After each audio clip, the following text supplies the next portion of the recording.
In this lecture, I will show you how to make a table. So same as with a figure, you just do begin. I'm beginning to make a table, define a table, press enter, and the rest is auto-populated. So as you can see, the first line here just says the table is centered in the page.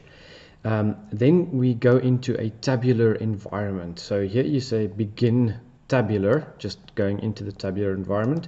Then we have a few characters here. So I'm just going to show you the simplest bit of it, and then you can go and dig into it a bit more on Google and Stack Exchange, etc. So that C says we have the first column, and that column's values are centered. If we want them left aligned, it's L, and right aligned will be R, I think. So we're going to make center aligned column, followed by another center aligned column, and let's just make a third column here.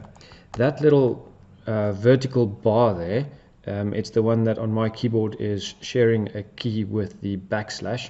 That just says I want a line, vertical line, between column 1 and column 2.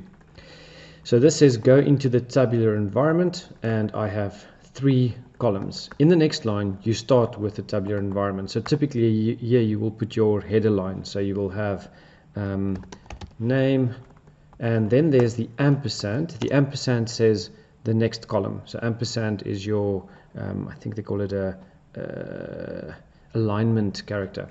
So name, surname, and let's make it town or something. And I'm just going to leave that as is for now. And what we have then is the next line is end tabular, and typically you would want to just indent your code like that, just put a tab in front of the name. And then we have the caption, same as last time. So let's just call it my table. I'll show you how to move the caption in a second. And the same as images, we have the reference, the thing by which we will call or refer to the table. So in this case we've used tab colon. You could have used anything here, and whatever label you want to choose. I typically use tab colon to separate my figures from my tables and my sections. Alright, so if I now press Ctrl S to compile it, as you can see at the bottom of the screen here, we have now put a table in. Now same story as with the image, you can put an H in here, and that will then force the table to appear exactly where you've put it. So this forces the location of the table, and although it's nice to have figures float, often you want tables placed in exactly the same places where you entered them in the text. The part that we now, I don't think I mentioned this, but to end a line in your table definition, you use //, and now I want to put a line, so I use H line, which just stands for horizontal line. And then in the next line I will have my name, ampersand to go to the next column, Boyson for my surname, and then town, Stellenbosch, whatever you want to put there, and // to go into the next line. So as you can see, I've put the horizontal line there. The vertical line was defined here, and if I want to put another vertical line, I can just do that. It doesn't look nice, but you can if you want it. If you want to make a double vertical line, you can make 2 vertical bars over here, and that'll have that effect. There are quite a few table tools online that you can use.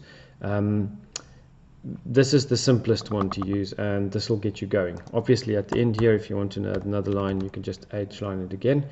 And importantly, just to show you, here I am referring to, just going to zoom in a bit so you can see what I'm doing.